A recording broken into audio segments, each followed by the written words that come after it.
കേനോപനിഷത്തിലെ രണ്ടാം ഖണ്ഡത്തിലെ മൂന്നാമത്തെ മന്ത്രം യസ്യാ മതം തസ്യ മതം മതം യസ്യ ന വേദസഹ അവിജ്ഞാതം വിജാനതാം വിജ്ഞാതമഭിജാനതാം.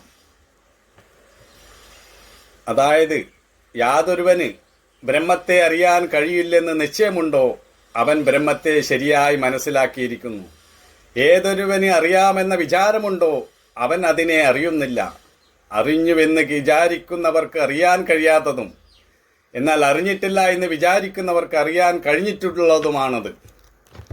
ആശയവിനിമയം നടത്താൻ കഴിയാത്ത ഒന്നിനെക്കുറിച്ച് അറിഞ്ഞെന്നോ അറിഞ്ഞില്ലെന്നോ പറയാൻ കഴിയില്ല. ആത്മാനുഭവം എന്നത് തീർത്തും സ്വാനുഭവമാണ്. അവിടെ പിന്നെ യാതൊരു സംശയവും ബാക്കി നിൽക്കുന്നില്ല. ബുദ്ധിതലത്തിൽ ബ്രഹ്മത്തെ അറിഞ്ഞു എന്ന് കരുതുന്നവൻ അതിനെ അറിഞ്ഞിട്ടില്ല. കാരണം ബുദ്ധിതലത്തിലുള്ള അറിവിൽ അറിയുന്നവനും അറിയപ്പെടുന്ന വസ്തുവും എന്ന ദ്വൈതമുണ്ട്. ദ്വൈതമുള്ളിടത്താണ് ഞാൻ അറിയുന്നു അറിയുന്നില്ല എന്നൊക്കെയുള്ള ചിന്തകൾ ഉണ്ടാകുന്നത്. ചിന്തകൾ അസ്തമിക്കുന്നിടത്താണ് സ്വാനുഭവം ഉണ്ടാകുന്നത്. രണ്ടില്ലാത്ത അവസ്ഥയിൽ എന്തു പറയുവാനാണ്? കേവല ബോധാവസ്ഥയിൽ ചിന്തകളില്ല. ആ അവസ്ഥകളെ വാക്കുകൊണ്ട് വർണ്ണിക്കുവാൻ കഴിയില്ല. ബ്രഹ്മത്തെ അറിഞ്ഞ മഹാത്മാക്കൾ അതിനെ വാക്കുകൊണ്ട് വർണ്ണിക്കാൻ കഴിയില്ലെന്ന് അറിഞ്ഞുകൊണ്ട് തന്നെ വാക്കുകൊണ്ട് പറ്റാവുന്നത്ര ഒരു ഏകദേശ രൂപം നമുക്ക് നൽകുകയാണ് ചെയ്യുന്നത്. ആത്മാവ് അഥവാ ബ്രഹ്മം ഒരിക്കലും അറിവിന് വിഷയമല്ല. ഒരു വസ്തുവിനെ നമുക്കറിയുവാനാവും, കാരണം അത് നമ്മുടെ അറിവിന് വിഷയമാണ്. നാമമോ രൂപമോ ഉള്ളതിനെ മാത്രമേ നമുക്ക് അറിയുവാൻ കഴിയുള്ളൂ. നാമവും രൂപവുമില്ലാത്ത ഒന്നിനെ അറിയുന്നെന്നോ അറിയുന്നില്ലെന്നോ പറയുവാൻ സാധ്യമല്ല. നമുക്കുള്ള എല്ലാ അനുഭവങ്ങളും ശബ്ദസ്പർശ രൂപരസഗന്ധങ്ങളുമായി ബന്ധപ്പെട്ടവയാണ്. എന്നാൽ ബ്രഹ്മം നിർഗുണവും നിരാകാരവുമാകുന്നു.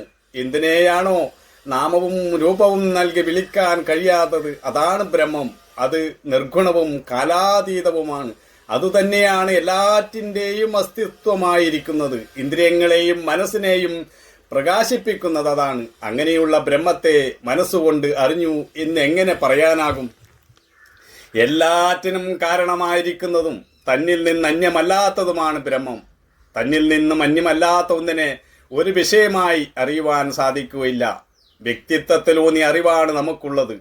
ശരീരബോധത്തിൽ ഊന്നിക്കൊണ്ടാണ് ഞാൻ അതാണ് ഇതാണൊക്കെ എന്നൊക്കെ നമ്മൾ പറഞ്ഞുകൊണ്ടിരിക്കുന്നത്. ഞാൻ ശരീരമാണ് എന്ന ഉറച്ച ബോധമാണ് നമുക്കുള്ളത്. അതുകൊണ്ട് നമ്മുടെ അറിവിന് പരിധിയും പരിമിതിയുമുണ്ട്. ഇന്ദ്രിയാതീതമായ ഒരു അറിവിനെ പറ്റി നമുക്ക് ഊഹിക്കുവാനേ സാധ്യമല്ല. അതുകൊണ്ട് ഞാൻ ബ്രഹ്മത്തെ അറിയുന്നു എന്നൊരാൾ പറയുകയാണെങ്കിൽ അതെല്ലാം വെറും ഊഹാവോഹങ്ങൾ മാത്രമാണ്. അതിനെ എങ്ങനെ അറിഞ്ഞു എന്ന് പറയുവാൻ കഴിയും? അതെല്ലാത്തിനും കാലാതീതവും ഗുണാതീതവും സർവാതീതവുമാണ്. സ്ഥലകാലങ്ങളിൽ കൊണ്ടേ നമുക്കൊരു കാര്യത്തെ അറിഞ്ഞു എന്ന് പറയുവാൻ കഴിയുള്ളൂ. ലോകവും മനസ്സും സകലതും അതിനുള്ളിലാണ് നിൽക്കുന്നത്. ബ്രഹ്മം സ്ഥലങ്ങൾക്കും കാലങ്ങൾക്കും ദേശങ്ങൾക്കും എല്ലാറ്റിനും കാരണരഹിതമാണ്. അത് സ്വതന്ത്രവും പൂർണ്ണവുമാണ്. എല്ലാ രൂപങ്ങൾക്കും അപ്പുറം പോകുമ്പോൾ അഥവാ അജ്ഞാനം നശിക്കുമ്പോൾ ബ്രഹ്മം സ്വാനുഭവമായി മാറുന്നു. അത് ജ്ഞാതമായതിനും അജ്ഞാതമായതിനും അതീതമാണ്. ഒരു കാര്യം നമ്മൾ ഉണ്ട് എന്ന് പറയുമ്പോഴും ഇല്ല എന്ന് പറയുമ്പോഴും നമ്മുടെ അറിവിനെ ആശ്രയിച്ചാണത് പറയുന്നത്. എന്നാൽ ബ്രഹ്മം നിരുപാധികവും കേവലം ഒന്നിനെയും ആശ്രയിക്കാത്തതുമാണ്. അതുകൊണ്ട് അത് ഉണ്ടെന്നും ഇല്ലെന്നും ഒന്നും നമുക്ക് പറയുവാൻ കഴിയയില്ല. അത് എല്ലാറ്റിനും അതീതമാണ്. ഒരു കാര്യം അറിഞ്ഞു എന്ന് പറയുന്നതും അറിഞ്ഞില്ല എന്ന് പറയുന്നതും മനസ്സിനെ സംബന്ധിച്ച കാര്യമാണ്. ഒരു ഭാഷയോ സാങ്കേതിക വിദ്യയോ പഠിക്കുന്നത് പോലെ പഠിക്കാൻ കഴിയുന്നതോ വാചികമായി പറയാൻ കഴിയുന്നതോ അല്ല ബ്രഹ്മതത്വം.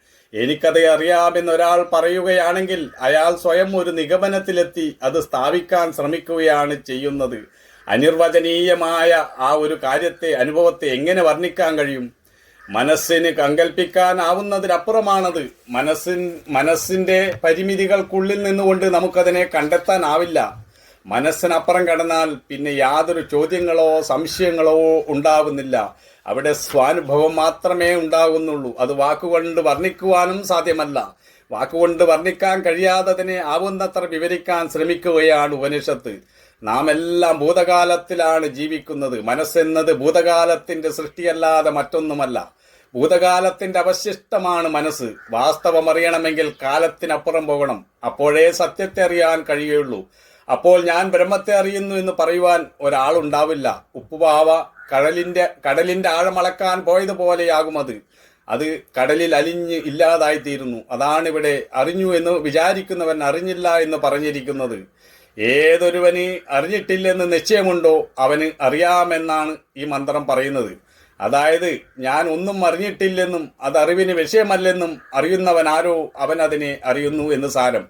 അവിടെ വിനയമുണ്ട്, വിശാലതയുണ്ട്, ഏകത്വ ബോധമുണ്ട്. എല്ലാറ്റിൻ്റെയും ഉള്ളിലും പുറത്തും ഇരിക്കുന്ന സത്യം ഒന്നായിരിക്കെ അതിനെ അറിയുന്ന ഒരാൾക്ക് ഞാൻ അതിനെ അറിയുന്നുവെന്നോ അറിയുന്നില്ലെന്നോ പറയുവാൻ സാധ്യമല്ല. അവിടെ കേവലം ഉണ്മ മാത്രമേ ഉള്ളൂ. എനിക്കറിയാമെന്ന് പറയുമ്പോൾ അവിടെ അഹംഭാവമുണ്ട്.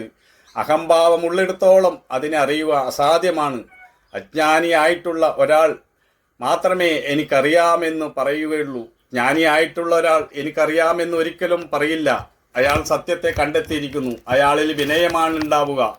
എല്ലാറ്റിലും അയാൾ ആ ഏകത്വത്തെയാണ് ദർശിക്കുക. അവിടെ പിന്നെ യാതൊരു തരത്തിലും എനിക്കറിയാമെന്നോ അറിയില്ലെന്നോ പറയേണ്ട ആവശ്യമില്ല. കേവല മൗനം മാത്രമേ അവിടെ അവശേഷിക്കുകയുള്ളൂ.